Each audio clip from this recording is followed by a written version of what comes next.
그래서 말씀드릴 내용은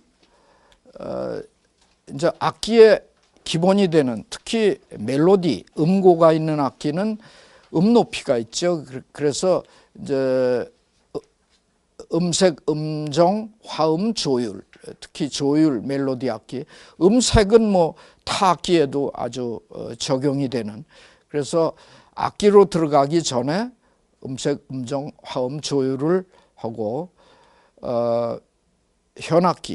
현악기는 주로 바이올린 얘기를 많이 하겠습니다만은 바이올린하고 기타가 교재에 주로 언급이 되겠습니다만은 뭐 꼭 그 이론이 바이올린에만 적용되는 것은 아닙니다. 연구 방법이나 뭐 이런 것은 바이올린 연구해 본 사람이 우리나라 현악기, 해금 또는 가야금, 검은고 그런 거 다 연구하는 방법은 자연과학적으로 엔지니어가 연구할 때 동일합니다. 그거를 이제 그 데이터가 다르고 그걸 해석을 다르게 해야지 되죠. 저희 연구실에도 국립국악원의 연구 의뢰를 받아서 아주 거의 한 15년간 국악기에 대한 연구를 여러 가지를 많이 했고, 그중에서 가야금, 검은고에 대한 연구도 저희 연구실에서 수년간 했었습니다. 그렇게 연구할 수 있던 그 베이시스, 토대는 역시 제가 바이올린을 어떻게 연구해야 되는지 그걸 독일에서 경험하고 왔기 때문에 그걸 할 수 있지, 그냥 황병기 가야금의 명인 황병기 교수님한테 가야금 ABC를 갖다 놓고 연주하고 어느 가야금이 제일 좋습니까? 그러면 들어서 이 가야금이 제일 좋다. 가야금의 명인이니까 얘기를 해 주십니다. 왜 이 가야금이 좋다고 생각하십니까? 그러면 이 가야금이 뭐 소리가 어떻게 들리고 풍부하고 뭐 이렇게 형용사적으로 얘기를 하십니다. 그러면 가야금을 어떻게 만들면은 이와 같이 좋은 소리를 내는 가야금을 만들 수 있습니까? 그러면 황병기 교수님이 그건 나도 모르겠는데 그러십니다. 그러니까 근데 엔지니어는 음향공학 연구실에서는 가야금 여러 개를 다 측정을 해보고 황병기 교수님이 특히 좋다고 하는 이 가야금은 왜 좋은 것일까? 무슨 특성이, 다른 학교와 무슨 특성이 발견되는가? 거기에서부터 시작을 해서 이제 많은 데이터를 하면은 이제 가야금을 만약에 바이올린, 제 친구 딘발트 박사는 한 3,000개 이상의 바이올린을 측정한 데이터를 가지고 있으니까 턱 누가 가져오면 그 측정 딱 해보고 이거는 소리로 치면은 값으로 딱 몇백만 불짜리다, 몇십만 불짜리다, 몇만 불짜리다, 몇천 불짜리다, 몇백 불짜리다, 아니면 이거는 거저줘도 안 갖는 거다. 이렇게 공을 가지고 여러 등급을 금방 얘기를 할 수 있다고. 그 데이터가 많으니까. 그리고 이제 아까 말씀드린 대로 그럼 어떻게 하면은 몇백만 불짜리 소리를 가진 바이올린을 만들 수 있느냐? 그러면 아무나 하는 게 아니죠. 제 친구, 독일 친구 딘발트 박사는 그걸 해줘요. 가난한 음대생이 바이올린 가져왔는데 나빠. 측정해 보니까 나빠. 근데 그걸 10,000유로만 받고, 10,000유로면 얼마인가요? 1,400만 원? 지금 10,000유로만 받고 몇백만 유로짜리 소리를 만들어줘요. 확실해요. 근데 그걸 잘 모르는 사람은 나는 10,000유로 가지고 가서 몇백만 불짜리 소리로 악기로 딘발트 박사한테 가서 해라 그러는데, 아니 나를 못 믿는 사람은, 나도 못 믿고 딘발트 박사도 못 믿는 사람은 그걸 감히 못하죠. 만불이 아까워서. 그런데 제가 그걸 보증합니다. 그건 왜 그러냐 하면은 이 현악기에 대한, 바이올린에 대한 음향학적인 여러 가지를 도통한 사람이기 때문에, 도사죠. 도사인데 우리나라 도사는 직관적으로 딱 때리지만 자연과학이나 공학에서는 직관은 노입니다. 한 단계 한 단계 다 확실하게 가서 증명이 완료되고 그렇게 허풍 떨고 갑자기 비약하면 그건 사기꾼입니다. 그러니까 공학이나 물리학이나 수학에서 유클리드 기하학에서 뭐를 증명하는데 한 단계라도 야 이건 이렇다고 치자 대강 넘어가자 그러면 안 됩니다. 그 한 단계도 확실해야 돌다리를 두드리고 가서 결론적으로 그래서 이거는 맞다 이거는 아니다 이렇게 하는 것이 제일 답답한 학문이 수학이요 물리학이요 그리고 공학입니다. 답답해요.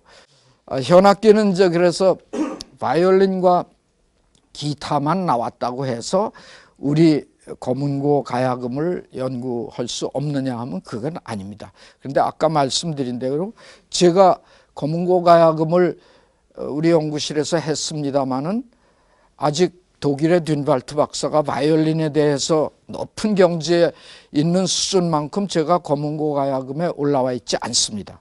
왜 그러냐면 그건 그렇게 많은 케이스를 우리가 측정하고 분석하고 고심을 안 했기 때문에 그런 거죠. 그러니까 외과 의사로 치면 수술을 굉장히 많이 한 의사가 도가 통하게 되고 사주팔자 관상 보는 사람은 뭐 10,000명이나 20,000명 이상 봐야 그 사람이 이제 쪽집게 도사 쪽에 좀 다가간답니다. 그러니까 그런 뭐 케이스 스타디를 많이 못해서 제가 개인적으로 우리 국악기의 현악기에 대해서 그렇게 많이 잘 알지는 못합니다.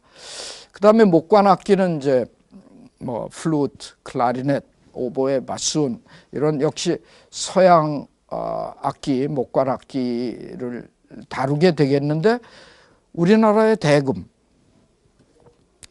대금도 플루트와 거의 같아요. 금관악기는 역시 그 트럼펫, 트롬본, 뭐 투바, 뭐 이런 금관악기에 대해서 배우게 되고 건반악기는 피아노와 파이프 오르간, 그리고 약간의 그 하프시코드 뭐 이런 게 나오게 되고 이제 타악기는 굉장히 많습니다. 타악기는 두드려서 소리 나는 건 모두 타악기죠. 옛날에 해방 후 뭐 여러분 그 국제시장 영화 하도 여러 사람이 보라고 그래서 전도 봤습니다만 6.25하고 우리나라 6.25 월남전 독일의 뭐 광부 간호사 파견돼서 어렵게 살았던 뭐 저희 세대 얘기 같은데 그때 보면은 아무리 살기 힘들어도 회사 끝나고 가면은 그 막걸리 집에 가서 막걸리에 연탄에다가 뭐 오징어라도 구워서 먹고 그런데 막걸리 양재기 잔 두드리면서 노래하는데 그 양재기 잔이 타악기죠 뭐. 예. 그런 타악기 아주 많은데 몇 가지만 이렇게 해서 배우게 되겠습니다.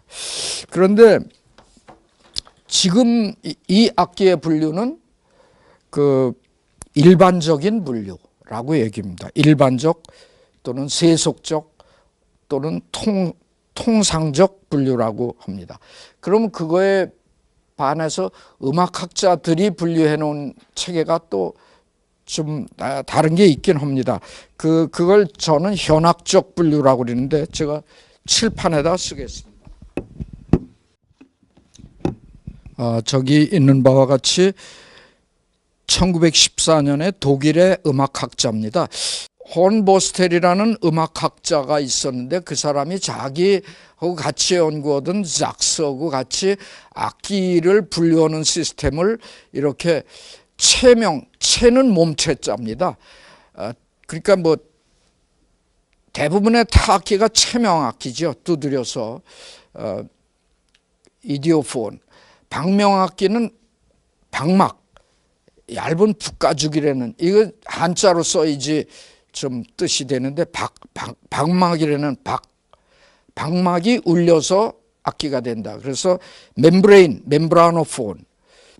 그 다음에 기명악기는 관악기입니다. 공기기둥이 공명을 일으켜서 소리를 내는 에어로폰.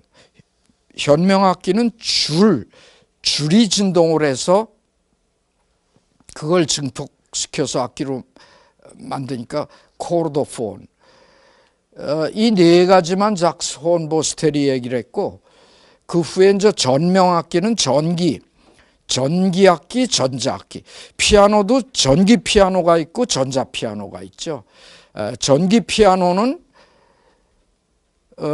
현은 있는데 그 다음에 뭐 이제 약간의 프로세스를 하는 거고, 전자 피아노는 아예 그 현이 없는 뭐 그런. 그래서 전기와 전자를 구분하기도 하고 어떤 때는 구분 안 하기도 하고. 그 다음에 뭐 국악기, 우리나라. 근데 국악기도 분류하면 또 이렇게 되죠. 음색은 영어로는 팀버 또는 본래 템버, 그리고 톤 퀄리티, 톤 컬러 이렇게 부르는데, 거기 있는 설명에 있는 바와 같이 두 개의 소리가 크기, 주관적인 크기입니다. 여기선 내 귀에 들리는 크기는 뭐 같거나 비슷한데, 그리고 음고도, 소리의 높이도 같은데, 그런데 그 소리를 들을 때 다른 소리로 느껴진다. 그 다른 요소가 음색이다. 이렇게 해놓으면 예를 안 들면은 조금 미진한 것 같아요. 그래서 예를 첫 번에 들면은, 예를 들어서 피아노의 도, 가운데 도, C4지요. 도를 피아노로 치고 또는 도를 바이올린으로 한다. 그래서 둘의 소리의 크기가 같고 높이가 같다. 똑같은 도다. 피아노 도, 바이올린 도. 그런데 피아노는 피아노 소리로 들리고 바이올린은 바이올린 소리로 들리죠. 당연히. 피아노가 피아노 소리로 들리는 이유가 피아노는 피아노의 음색을 가졌기 때문이고, 바이올린은 바이올린의 음색을 가졌기 때문에 피아노와 바이올린이 음색이 다른 겁니다. 근데 같은 거는 주관적인 크기가 같고 음고는 같다. 근데 나머지 다른 부분을 통틀어서 음색이라고 한다. 그래서 음색은 아주 복합적인 개념입니다. 피아노와 바이올린은 첫 번째 예인데, 두 번째 예는 똑같은 도를 이번에는 스트라디바리로 연주하고 그냥 공장 제품 바이올린으로 도를 연주한다. 똑같은 훌륭한 연주가가. 그랬을 때 바이올린 소리 귀를 기울여서 들으면 달라요. 바이올린 소리인데 둘 다. 그런데 역시 스트라디바리는 달라. 뭔가 아주 윤기가 있고 뭐 형용사가 부족해, 그 설명을 내면. 그러면은 똑같은 바이올린인데 들어보니까 차이가 있다. 그 차이, 그게 음색의 차이다 이거죠. 같은 악기 중에서도 소리가 다르게 들릴 때 그걸 음색이라고 한다. 음색의 차이. 그렇게 이제 두 가지 예를 들으면 확실하죠. 제가 전화를 받으면은 저희 집사람 친구가, 저희 집애가 호준인데 호준이니? 그리고 물어요. 그러면 제가 큰 호준인데요. 그러면 죄송합니다, 성 교수님. 전화로 들으니까 이 아드님하고 목소리가 똑같아서 실수했습니다. 그런데 저하고, 그러니까 어머니나 딸 또는 자매 중에 음색이 비슷한 경우가 많습니다. 저하고 우리 집에는 저희가 듣기에는 음색 차이가 있는데, 전화를 통해서 많은 정보가 잘라져 버리잖아요. 전화는, 우리나라 전화 카드 프리퀀시가 로우 패스 3.5kHz인가 3.4인가 그 정도 이상은 정보가 없기 때문에 많은 정보가 잘려나가서 음색이 제대로 전달이 안 됩니다. 그런 상황 하에서 헷갈리게 되는 거죠. 근데 실제로 자매가 목소리가 거의 뭐 쌍둥이 또는 쌍둥이 아닌데 거의 비슷한 경우가 많은데, 그거는 발성기관의 실제 사이즈나 모양이 같기 때문에 그렇습니다. 소리는 귀신이 아닙니다. 소리는 물리적인 현상이기 때문에 악기가 똑같은데 악기가 거의 비슷하니까 음색이 거의 같다, 그거죠. 그래서 음색, 이제 거기서 근데 라우드니스라는 말이 나왔어요. 피치라는 말이 나왔고, 라우드니스는 우리 귀로 소리의 크기를 인식하는 주관적인 소리의 크기라고 얘기합니다. 주관적이다 그러면 꼭 내가 들었을 때 그런 전제가 됩니다, 음향학에서는. 그럼 그거와 반대되는 건 뭐냐? 객관적인이죠.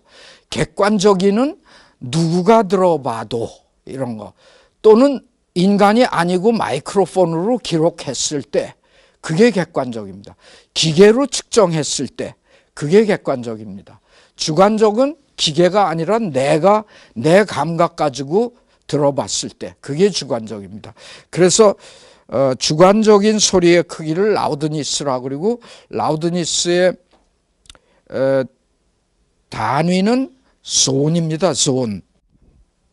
라우드니스를 얻으려면은 좀 복잡합니다. 제가 아마 지난번에 했던 음향학 기초와 응용, 거기에 강의 들어가 보시면 라우드니스가 어떻게 얻어지는지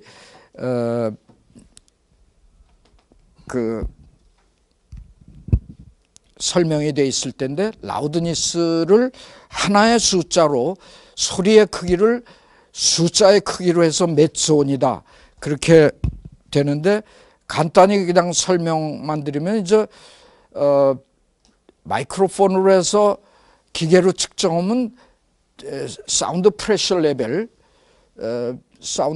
레벨이 나오죠. 데시벨.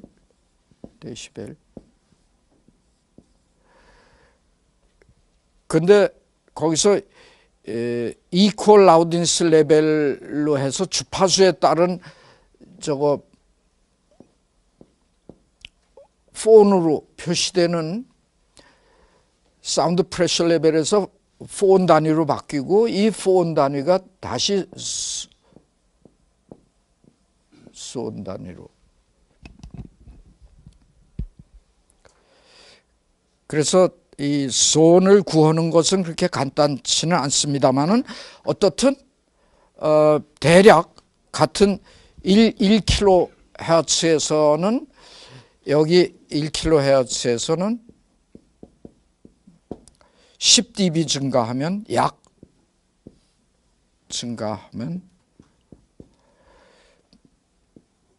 라우드니스가 2배. 그러니까 1존에서 2존 되는 게 라우드니스가 2배가 되는 건데, 그게 1kHz에서는 약 10dB 증가하는데 2배가 됩니다. 그러니까 60dB에 비해서, 여기 약이라고, 60dB에 비해서 70dB이 2배가 크게 들리고, 70에서 80하면 그 2배의 2배니까 4배가 되죠. 60dB에 대해서는. 그런 식으로. 그런데 라우드니스가 그 소리의 크기를 숫자로 표현하는 게 가능합니까?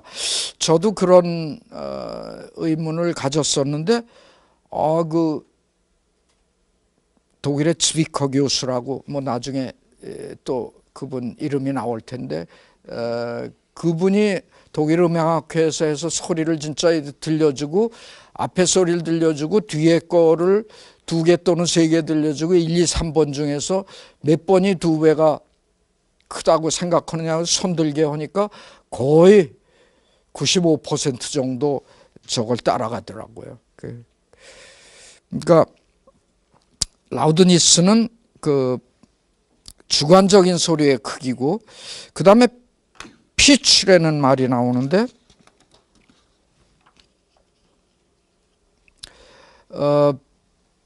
그것도 설명을 좀 드려야 됩니다.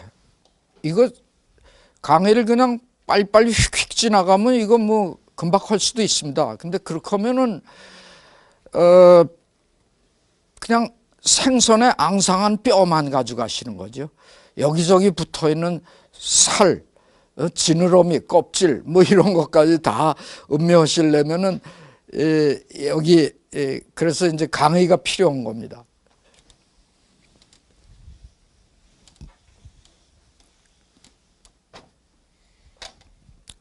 피치.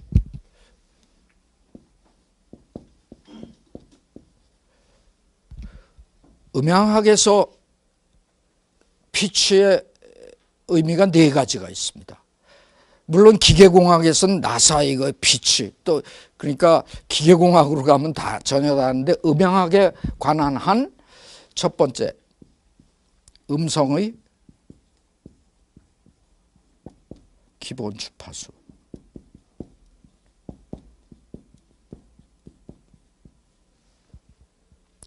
음성의 기본 주파수라는 것은 한 문장을 말할 때 그 마치 멜로디처럼 센텐스 멜로디죠. 그래서 저는 피치가 좀 높이가 올라가죠. 저는 오늘 일찍 일어났습니다. 저는 오늘 높이가 이렇게 올라가 일찍 일어났습니다. 내려가죠. 그러니까 그걸 이런 보통 말할 때 그렇게 오페라에서 노래하면서 싱잉 보이스처럼은 안 하지만 음성 신호를 녹음해서 분석해 보면은 그러니까 음성을 악기라고 하면은 이 피아노 건반처럼 그렇게 정해진 음만 나오는 건 아니고 연속적으로 이렇게 음고가 변하죠. 그걸 이제 음성의 기본 주파수를 추출하면 그걸 피치라고 합니다. 두 번째는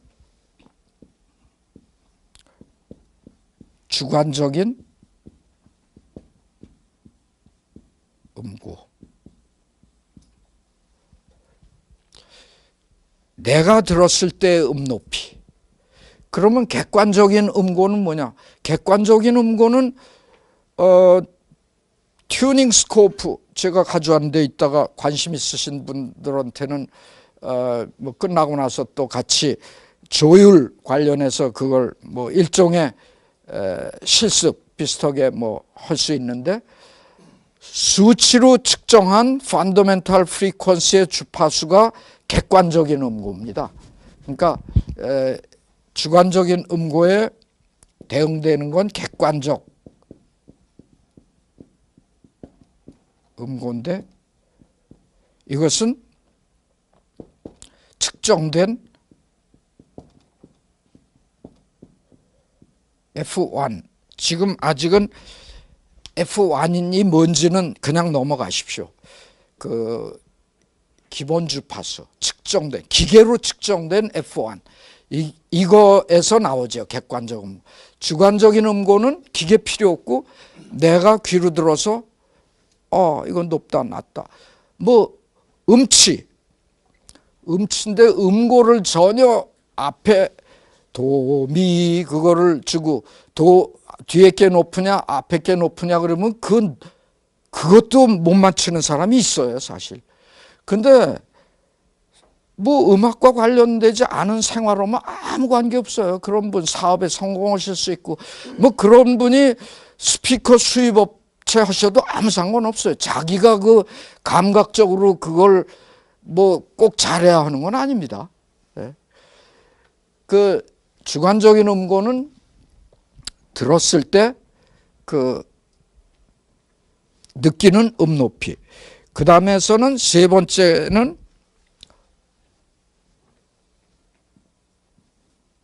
음악에서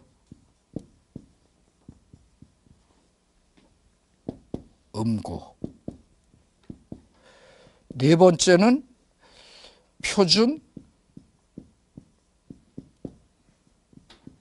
음고.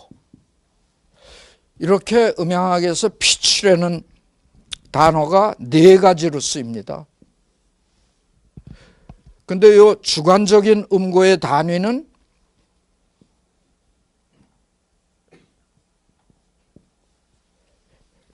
멜이라는 단위가 있어요. 여기도 주관적인 라우드니스의 존이 있는데 주관적인 음고는 멜이고, 멜은 이 소리가 들어가서 달팽이관의 기점하게 어느 쪽 세포를 가장 많이 자극하는가, 그거와 일치합니다. 그대로 해부학적인. 그래서 그 멜 스케일, 그러니까 프리퀀시에서 나오지만 프리퀀시를 멜 스케일로 바꾸는 그런 것들을 뭐 음향학 연구실에서는 다 그 관계를 알고 있습니다. 그래서 주관적인 음고는 단위도 있다. 세 번째는 그냥 음고를, 우리말의 음고에 해당하는 걸 그냥 영어로 pitch. 예? 너 이렇게 뭐 듣고 나서 그 바이올린 콘테스트 끝나고 나서 그 몇 번째 연주자는 좀 뭐 피치가 또는 성악가한테 하면 더 어울릴 것 같으네요. 몇 번째 소프라노는 피치가 좀 불안정하고 부정확했었다.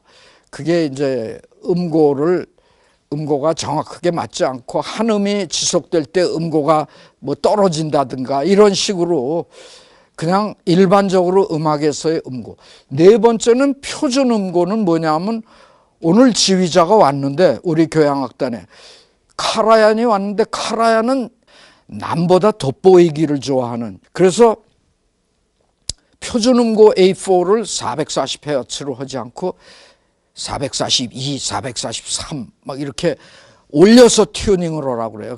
그러면 더 브릴리언트하게 들리고 우리 귀에 느낌이, 그러니까 샐러드 같으면 그냥 양념을 팍팍 친 그런 느낌이 들게 되는 거죠. 그래서 오늘은 피치 440으로 하자, 442로 하자, 또는 뭐 클라리넷을 사러 가는데 제자가 요새는 피치가 올라가는 추세니까 피치 442로 사자. 그건 표준 음고 442에 맞춰서 제작한 클라리넷을 사자. 그럴 때 그 피치는 여기 다 아무 데도 안 속하고 여기에 속하는 의미죠. 그래서 피치라는 단어도 확실히 아는 사람은 또는 대화할 때 피치라는 단어가 나오면 저 중에 뭔지 내가 딱 생각을 해있죠. 근데 음성한 사람은 이 세상에 이것만 있는 줄 알아. 또 음악한 사람은 이것만 있는 줄 알아. 심리음향학한 사람은 이것만 있는 줄 알아요. 자기 동네밖에 몰라. 근데 그렇게 피치라는 단어 하나도 여러 가지로 쓰인다. 그런 말씀을 드리고, 이제 첫 번째 음색에서 가장 중요한 게 주파수 스펙트럼이다. 소리의 신호와 주파수 스펙트럼의 예, 그렇게 나왔어요. 소리는 아시죠? 신호라고 그러면은 음대생들은 신호가 뭐죠? 그러면은 미리 짜놓은 약속, 손짓, 뭐 야구 할 때 피처가 캐처 사이에 손 주고받으면 그게 신호다. 물론 맞습니다. 또는 뭐 봉화불 또는 붉은 기, 옛날에 봉화대에서 봉화 몇 번과 몇 번 이렇게 불이 타오면 뭐다 미리 약속해 놓은 그런, 그건 일종의 코드죠. 그것만 생각하시고 싶은데 이 음향학에서 또는 공학에서 신호다 하면은 내가 관심이 있는 어떤 물리적인 양, 그게 신호예요.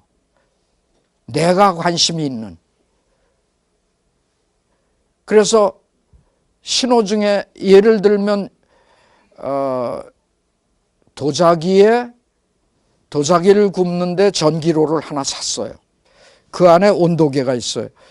내가 집어넣고 가열을 하는데 온도가 시간에 따라서 어떻게 올라가는지 보고 싶다. 그래프를. 그 신호예요. 온도. 소리는 바이올린을 연구하고 싶다. 바이올린 그럼 개방현 4개의 소리를 실제로 연주하는 소리를 녹음을 해서 그게 어떻게 무슨 특징이 있는지 내가 배운 모든 툴을 써서 해보자. 그러면 하는 일이 바이올리니스트를 데리고 가서 무향실에 가서 왜 무향실에 가냐. 그건 저 음향학을 배운 사람은 이해하죠. 아이 방이 직접음뿐만 아니라 여러 개의 반사음, 잔향음까지 하니까 그 악기에서 나오는 그 민낯 얼굴, 화장하지 않은 민낯 얼굴은 직접음밖에 없다. 직접음을 녹음하려면 무향실에서 99% 이상 모든 벽이 흡수하는 데 가서 해지된다. 그래서 스피커도 측정할 때 무향실에서 하고 바이올린도 연구할 때 무향실에서 녹음한다. 녹음. 그래서 이제 거기서 바이올린 G선을 연주 한번 레가토로 길게 연주해라. 그래서 그 신호를 잡았다고 벌써 저는 그냥 신호라고 그러잖아요. 소리의 신호. 소리의 신호가 뭐냐? 마이크로폰에서 잡힌 전압의 시간에 따른 크기를 녹음기에 딱 해서 그걸 이제 디지털로 바꿔놓죠. 그러면 소리의 신호가 뭐냐? 소리의 신호는 마이크로폰 앞에 있는 압력의 변화예요. 소리는 공기 중의 압력의 변화입니다. 그래서 그 소리가 이제 스피커가 진동해요. 그러면 공기 중의 압력의 교란, 변화를 일으켜요. 그러면 그게 제 오른쪽 귀로 와서 고막을 고압일 때 누르고 저압일 때 릴리스하죠. 놔주죠. 그래서 고막을 눌렀다 놨다 하는 게 공기 중의 압력의 변화입니다. 공기 중의 압력의 변화가 소리예요. 그래서 저는 압력이라고 프레셔. 그래서 음향학에 소리를 한다. 그러면 마이크로폰으로 연구하게 되죠. 마이크로폰으로 소리를 잡죠. 마이크로폰으로 잡히는 그게 뭐냐 본질이. 그 소리에 그 마이크로폰이 위치한 그곳에 압력의 변화를 시간에 따라서 관찰할 수 있는 게 마이크로폰이고 그 마이크로폰을 오실로스코프로 보면 시시각각 리얼타임으로 압력의 변화가 보이고 그거 딱 지나간 다음에 디지털 레코더로 기록을 해놓으면 시시각각 아까 지나갔던 그 소리 이벤트의 시시각각의 압력의 변화가 기록이 된 거죠. 그리고 녹음 스튜디오에서도 그거 쭉 보면서 녹음하시죠. 그래서 소리는 이게 시간에 따라서 토탈 프레셔는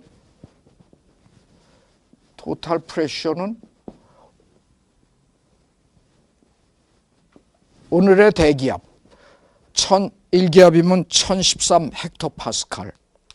오늘의 대기압 위에 가만히 있으면 대기압이죠. 그런데 거기에 소리가 있는 구간에 P0 플러스 P 오브 T. 요게 바로 음압. 어쿠스틱 프레셔.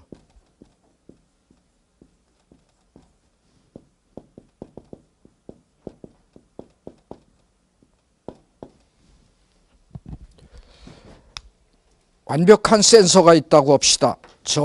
정압과 동압을 다 측정할 수 있는. 그러면 이런 시간에 따라서 이거 뭐 꾸불꾸불 했습니다마는 직선으로 이거는 교류 압력이죠. 지그시 누르는. 참기름 짤 때 누르는 건 교류 압력이에요. 지그시. 우리가 지구상에 사는 동안은 이 공기의 압력을 못 느껴요.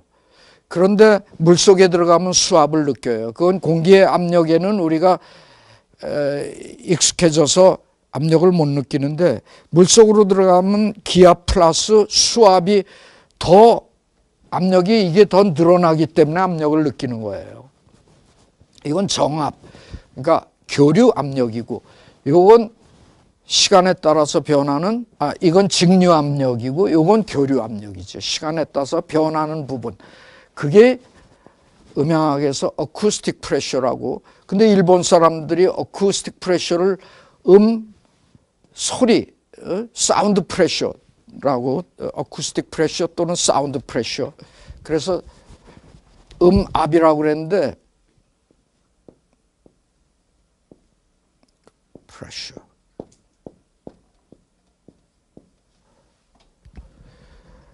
아주 해괴망측한 용어가 돼버렸죠. 뭐 음침한 압력도 아니고. 그래서 기압계는 정압 센서고, 그러니까 다 교류 성분을 평균으로 한 게 기압계고, 마이크로폰은 이 오늘의 대기압은 빼고, 오늘의 대기압을 빼면 이게 이렇게 밑으로 내려와서 이렇게 그래프가 되죠. 그게 여러분들 녹음 스튜디오에서 파형을 보시는 게 직류 부분은 빼고 교류만 보시는 겁니다. 그게 파형입니다. 그러니까 소리에서는 파형이 뭐냐? 마이크로폰으로 잡힌 그 신호의 모양. 신호라는 게 저절로 나와요. 신호, 내가 관심 있는 물리량, 이게 신호라고 그랬으니까 내가 관심 있는 게 아까 바이올린의 G현을 녹음한 그 소리. 그게 나에게 내가 도전할 신호 넘버1이죠. 그래서 그걸 해보니까, 뭐 어떤 걸 해보니까 이거 시간축인데 시간에 따라서 이렇게 둥글둥글 마치 수학 시간에 배운 사인 함수처럼 사인 한 바퀴 도고 또 360도 오면 2주기, 3주기 이렇게 됐다. 또는 어느 신호를 잡으니까 이거 그 주기는 같은데 이렇게 톱니파형 비슷하게 됐다. 또 어느 신호는 보니까 뭐 주기도 없는데 어떤 때는 주기가 있는 것 같기도 하고 없는 것 같기도 하고, 또 어떤 경우에는 전혀 불규칙이다. 이런 네 가지로 음향 신호를 분류할 수 있습니다. 그래서 이 가번은 사인 함수와 똑같은 그런 신호는 순음, 주파수 성분이 하나밖에 없다. 그래서 퓨어 톤이라고. 제가 각각에 대한 용어, 순음을 퓨어 톤이라고 그러고 복합음은 컴플렉스 톤이라고 그러는데 둘 다 복합음이지만 차이가 있고, 백색 잡음을 화이트 노이즈라고 그리고 또 다른 핑크 노이즈라는 게 있어서 그냥 써놨는데, 우선 자, 이게 마이크로폰에 잡힌 신호입니다. 아주 순수한 사인 함수는 그 주파수 성분이 주파수라는 건 1초 동안에 몇 번 같은 상태를 반복하느냐 하는 그 수치를 주파수라고 그러죠. 조금 더 이해하기 쉽게 설명드린다면 진동수라고 하면 되겠죠. 진동수. 주파수나 진동수나 다 프리퀀시인데, 스피커 진동판을 전기적으로 아주 깨끗한 사인 함수에 연결해서 하면 스피커 진동판이 이렇게 진동판에 움직이는 변의 자체도 이런 식으로 옵니다. 진동판. 그러면 거기서 발생한 소리도 또 이런 파형을 갖게 되고, 그것은 1초 동안에 여기 보면 60Hz인데 1초 동안에 60번 진동하게 순수한 사인 함수로 연결했을 때 들리는 소리는 아주, 그러니까 진동수 성분이 1초에 60번 진동하는 그 성분밖에 없습니다. 그래서 그 주파수, 이걸 주파수로 바꾸면은, 이제 주파수 스펙트럼으로 바꾸면은 60Hz에만 피크가 나타납니다. 그런데 나번의 경우는 스피커 진동판에다가 60Hz만 넣은 게 아니라 60Hz도 넣고 그거의 2배인 120Hz도 넣고 3배인 180Hz도 넣고 그래가지고 그 전기적인 신호를 보면 톱니파형 비슷하게 되는데 그렇게 되면 이제 스피커 진동판도 저거와 관련 있게 톱니파형 그러니까 뭐 이렇게 했다가 탁 이렇게 했다가 딱 이런 식으로 스피커 진동판이 진동한다고 합시다. 그러면 주기적으로 아까 이렇게 진동하는 거하고 다르죠. 이렇게 딱 이렇게. 그러나 기본 진동이 1초에 60번 일어나는 건 맞지요. 그래서 이런 신호를 이제 주파수 스펙트럼을 얻는 게 푸리에 트랜스폼이라는 그 수학적인 과정을 거치면 나오는데 또는 요새 기계가 다 해주죠. 그 프리퀀시 애널라이저 주파수 분석기를 통해서 나오면 60Hz와 120, 180, 240 이런 게 이렇게 나타나게 됩니다. 그래서 이걸 이 첫 번 나타나는 걸 펀더멘탈 프리퀀시라고 그러죠. 기본 또는 진동으로 하면 기본 진동수. 그 다음에 요 뒤에 나타나는 걸 정수배에 나타날 때 하모닉스라고 그래서 요거는 세컨드 하모닉스, 서드 하모닉스, 포스 하모닉스. 그러니까 펀더멘탈과 세컨드, 서드, 포스 하모닉스라고 부르고 오버톤, 배음이라고 할 때는 펀더멘탈이고 이게 첫 번째 오버톤, 두 번째 오버톤, 세 번째 배음 이렇게 부릅니다. 그래서 여기서 보시면은 복합음을 설명하고 나서 순음을 설명하니까 오히려 좋죠. 대부분의 소리는 복합음입니다. 순음은 거의 없어요.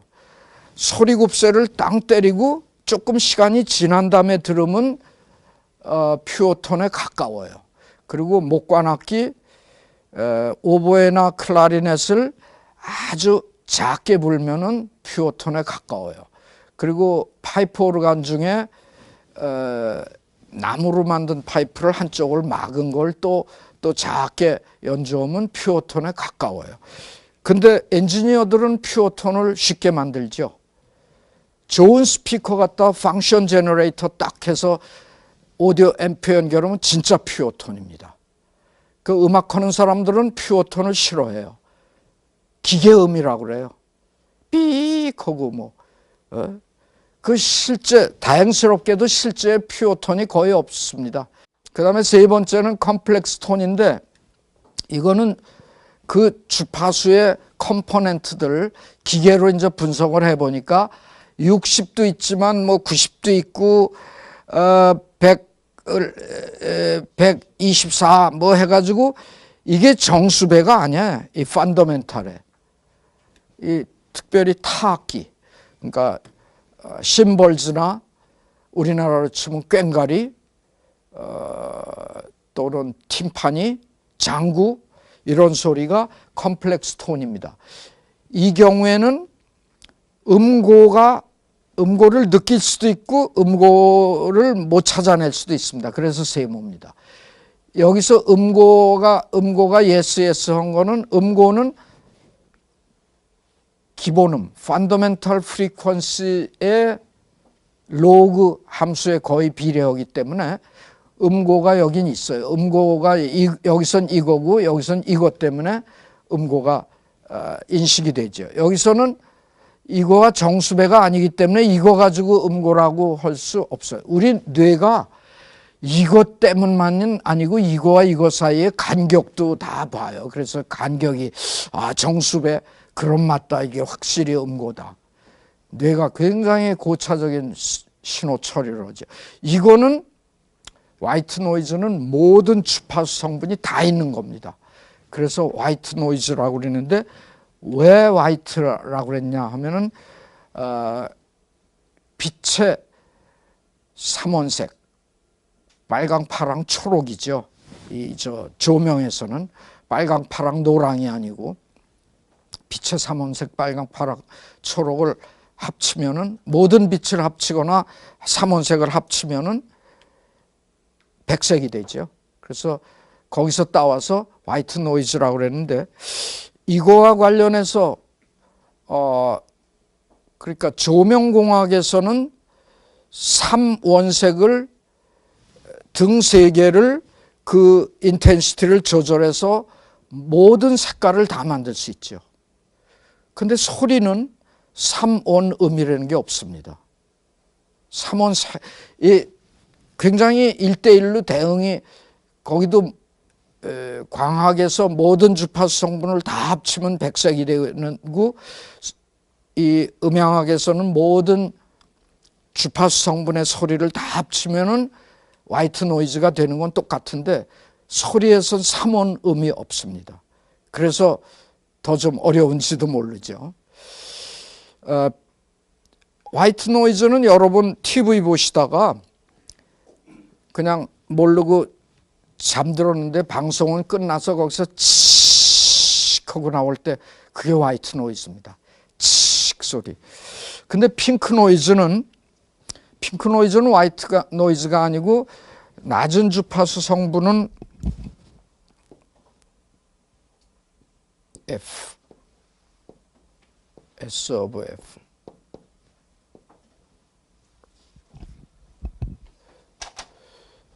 높은 주파수로 갈수록 F분의 1로 떨어지는 그 스펙트럴 덴시티가 F분의 1로 떨어지죠. 프로포셔널 F분의 1. 그걸 핑크 노이즈라고 하는데 뭐 스피커 측정 그런 데서 사용하기도 하고 핑크 노이즈도 자연에 존재하진 않는데 일부러 엔지니어들이 만들어 가지고 측정에 쓰기도 합니다. 여기서 이건 신호고 이건 이제 주파수 스펙트럼인데 거기 이미 다 설명을 했죠. 소리 신호에 대한 설명 다 했습니다. 복합음에서 기본음 위에 그 음들을 하모닉스나 배음, 오버톤이라고 부를 수가 없어요. 정수배가 아니기 때문에. 그래서 그럴 때는 파샬이라고 부릅니다.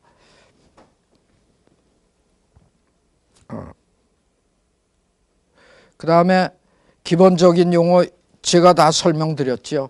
파형이 뭐냐? 파형은 웨이브폼, 어떤 물리량, 내가 관심인 여기서는 소리죠. 음압이 시간에 따라 시각각 변하는 모습. 마이크로폰에서 잡히는 음압을 기록한 것이 파형이고 주파수는 그 파형 속에 순수한 사인 웨이브로 분해했을 때 그 성분을 주파수라고 하죠. 이걸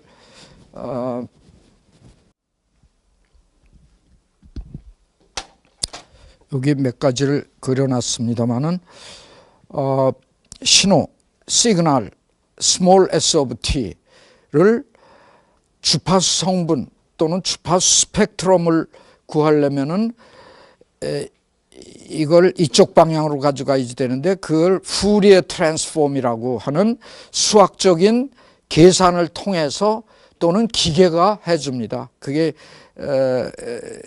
그러면은 이제 주파수 성분이 나오죠. 또는 주파수 성분 가지고 다시 시간 영역에서의 신호를 다시 재생한다 할까, 역으로 추적한다 그럴까, 그걸 인버스 푸리에 트랜스폼이라고 합니다. 그래서 이렇게 하는 행위를 푸리에 합성, 신테시스라고 그러죠. 악기음을 합성할 때